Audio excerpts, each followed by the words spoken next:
What if I told you that the deepest trap a man can fall into is invisible? Not a cage, not a chain, but a craving, dressed as romance, masked as meaning, and reinforced by every love song you've ever heard. It's all been a lie, and in this video, we're going to rip that lie apart. We'll explore how female validation became your drug, how society and psychology conditioned you to chase it, and most importantly, how to escape it. You don't need her approval to feel like a man. You need to remember who you were before you believed you were unworthy. Let's begin.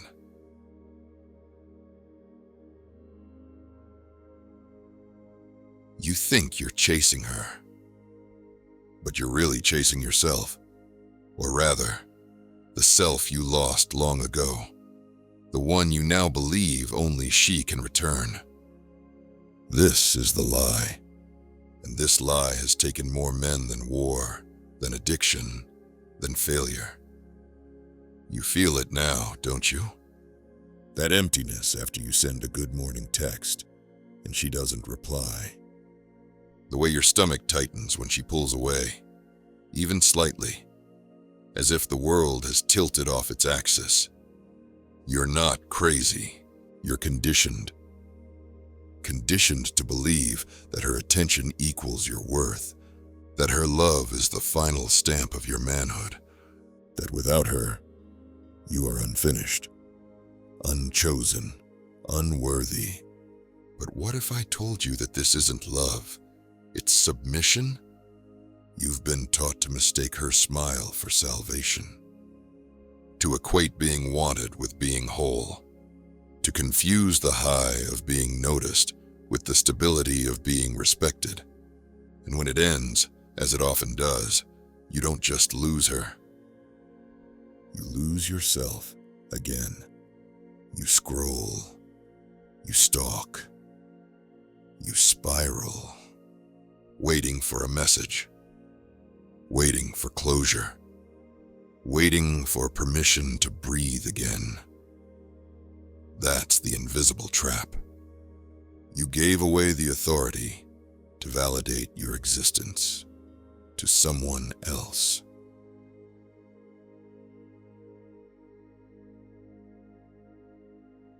You weren't born needing her approval. No man is.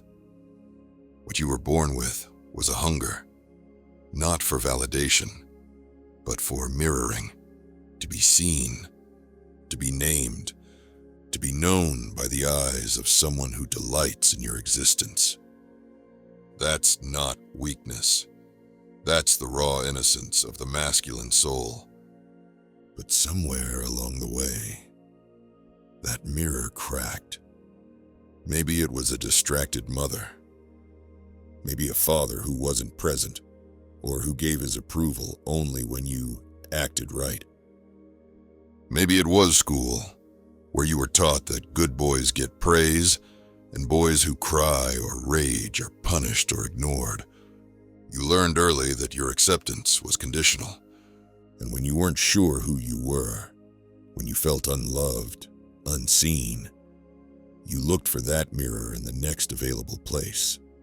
Her smile, her laughter, her warmth. Suddenly, when she looked at you like you mattered, you felt real. It was never about her. It was about what her attention promised, the soothing of a wound you were never allowed to acknowledge. Freud called this repetition compulsion. The unconscious urge to recreate our childhood pain, hoping this time it ends differently. That if you can just make her love you, this time, you'll finally fix what your mother or father never could. But here's the tragedy. You don't attract women with power when you come from a place of need. You attract women who feel powerful because of your need. And that is where the cycle begins. Your nervous system learns to associate her approval with your survival. So you chase it, obsessively, You overtext. You overgive. You tolerate red flags. You abandon your standards. You become a servant to an illusion. This isn't about women being evil. It's about men being unaware. Unaware that their hunger for validation is not romantic, it's ancestral. You're not failing because you love too much. You're failing because you've handed her the job of healing a wound she never created and cannot fix. And the worst part, she senses it. And whether she's conscious of it or not, she will lose respect for you the moment your soul starts orbiting hers. This is the birth of the trap. You don't need her approval. You need to return to the place where the wound began, not to dwell, but to reclaim the self that was buried underneath it. Only then can you stop begging for her mirror and become your own.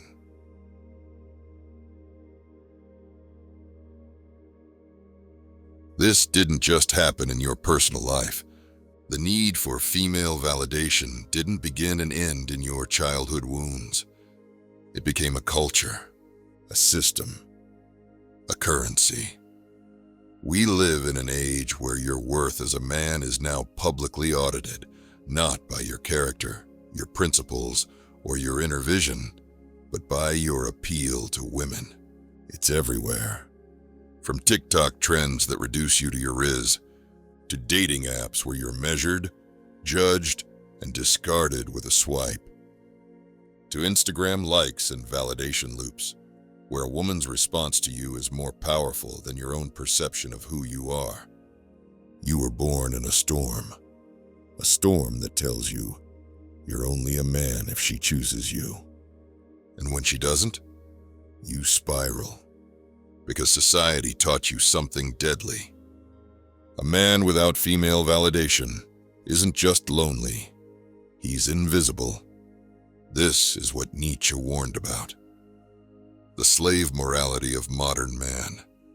You are conditioned to need approval in order to feel real. But the man who builds his identity through others becomes a slave to their gaze. And what about romance? It used to be a union of souls. Now, it's marketing. You're told that being chosen means you've made it, that the feminine gaze is the ultimate achievement, that your ability to pull a woman is your masculinity. This is the lie. What society calls romance is often just the validation loop in disguise. It promises transcendence, but what it delivers is dependence. You scroll, you text, you build your body for Instagram. You shape your soul into what you think will make her stay, and you call this love. But it's not love, it's performance. And every time you perform for approval, you lose a piece of your spine. So ask yourself, when did your story stop being about you?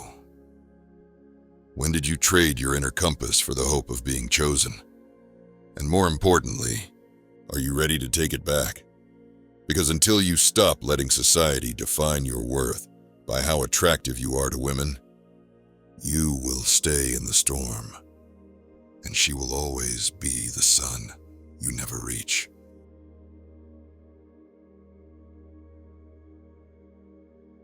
You don't chase her approval because you love her.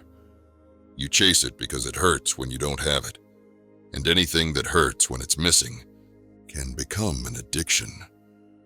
The dopamine hit when she replies, the collapse when she leaves you on red, the spike of euphoria when she compliments you, the ache in your chest when she seems cold or distant. It's not just emotional, it's chemical. You are being conditioned to need what she gives and fear what she withholds. This isn't love, it's neurochemical servitude. And here's what no one tells you. That system was never meant to be fair. It was designed to break you.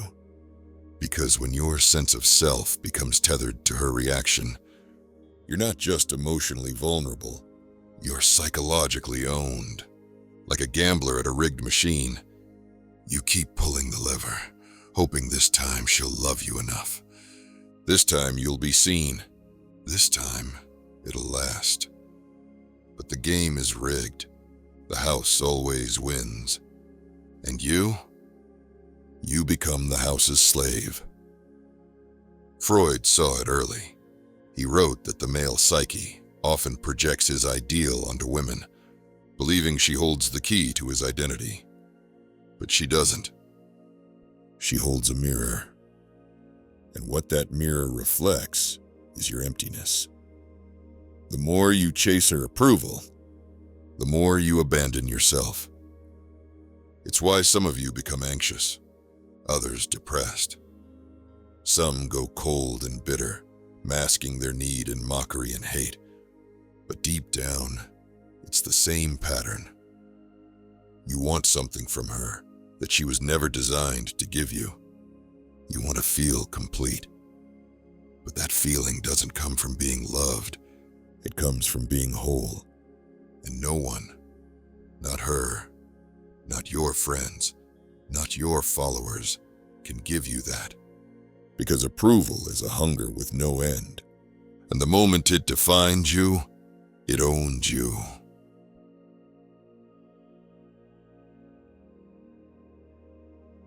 You got what you thought you wanted. She smiled. She laughed at your joke. She touched your arm. She said you were different. And for a moment, you felt like a man. But then the moment passed, and all that remained was nothing. Emptiness. And now you're asking yourself, why do I feel worse after getting her attention? Why do I feel smaller, needier, and somehow invisible? Because validation is like sugar. It tastes sweet going down, but leaves your body starving after. It doesn't feed you. It spikes you, then drops you. That's the emotional hangover. And here's the truth most men never admit. The high of her approval always comes with a crash. That crash isn't just emotional, it's existential. You gave her the power to tell you who you are. And now that she's quiet, you have no idea what you are anymore. You were her hero for an hour, her king for a weekend, her everything until her mood changed, or her attention shifted, or someone else walked in. Now you're spiraling. Now you're confused. Now you're wondering what went wrong. But nothing went wrong. The problem isn't her. The problem is that you made her opinion the source of your self-worth. You outsourced your manhood. And that kind of manhood always expires. Jung warned about this when he described the anima possession, when a man falls under the psychic influence of the feminine image within him. He no longer sees reality. He sees a projection, a fantasy, a false goddess. And when the illusion fades, the man collapses, not because she lied, but because he lied to himself. You thought her love would heal your childhood. You thought her touch would fill your soul. You thought her attention would mean you matter, but no one can give you that. That's your work. And until you do it, every kiss will leave you emptier. Every night will leave you lonelier. And every approval will cost you more than it gives.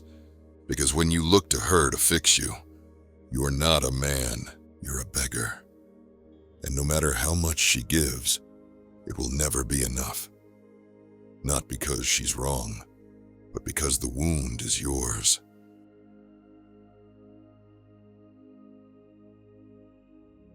You don't need her to leave. You don't need her to apologize. You don't even need closure. What you need is to walk out of the prison you've built inside your own mind. That prison? It was built with every unanswered text, every moment you checked to see if she watched your story. Every time your mood depended on her mood. The bars aren't made of rejection. They're made of dependence. And the first step out is this. You stop asking the feminine to validate the masculine. Because she can't. Not consistently. Not sustainably. Not without eventually resenting the very need you're trying to fill.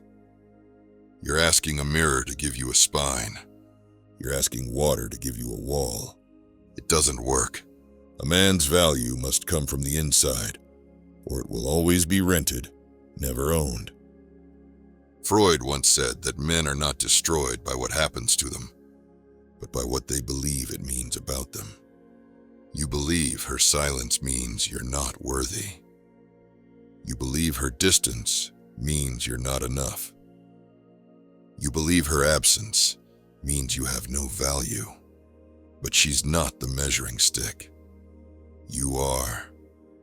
That voice in your head that says, if she doesn't want me, I must be worthless. That's the echo of a wound, not the voice of truth. So here's where it starts. Detach your worth from her reaction. Whether she texts back or ghosts you, it has nothing to do with your value. Rebuild internal agreements. Who do you say you are when no one's watching, clapping, or approving? Reclaim your time. Every hour spent waiting for her is an hour you didn't build something that feeds you. Reconnect with other men. Brotherhood will rebuild what validation drained. Set a standard, and don't flinch.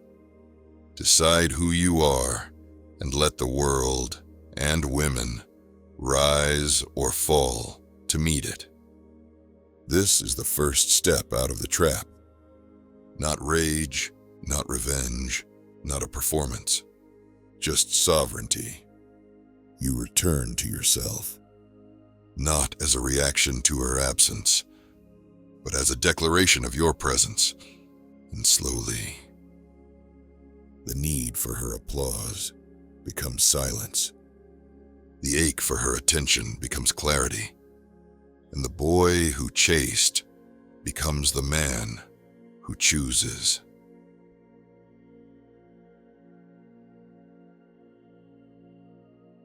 You've spent your whole life waiting for her to text back, waiting for her to notice you, waiting for her to finally love you the way you love her. But let's tell the truth. You weren't meant to be chosen. You were meant to choose. Somewhere along the line, you forgot. You traded your sovereignty for scraps of approval. You built a throne for her and knelt beside it, hoping she'd look down and smile. You thought love was earned by disappearing. You thought being a good man meant being agreeable, pleasing, available. But the man who waits to be chosen is already telling the world, I am not enough on my own. And if you believe that, no woman can love you in a way that fixes it. Because love offered to an empty man becomes a drug, not a mirror. Let's make it clear. She's not your purpose. She's not your proof. She's not your permission to feel worthy. That's your job. And here's the paradox. The moment you stop needing her to choose you, you become the kind of man she would choose. Not because you played the game better, but because you left the game entirely. You built your own table. You stopped begging for a seat at hers. You looked in the mirror and said, I decide who I am. I decide what I build. I decide what kind of woman fits into the kingdom I'm building, not the other way around. Most men never get here. They stay trapped in the loop. validate me, approve me, pick me, save me. But you? You're not most men. You're the kind of man who asks deeper questions, who's tired of illusions, who wants out of the fantasy and into reality. So here's the choice. Do you keep waiting to be picked, or do you stand up and become the kind of man who chooses himself? You were never supposed to chase her attention. You were supposed to build a life so real, so grounded, so self-authored that her attention became irrelevant to your worth. The trap was never her. The trap was thinking your value lived in her eyes. It doesn't. It lives right here, in how you move, what you build, and who you become. Don't scroll away. Subscribe. Help other men break free. Because the moment you choose yourself, you show them they can too.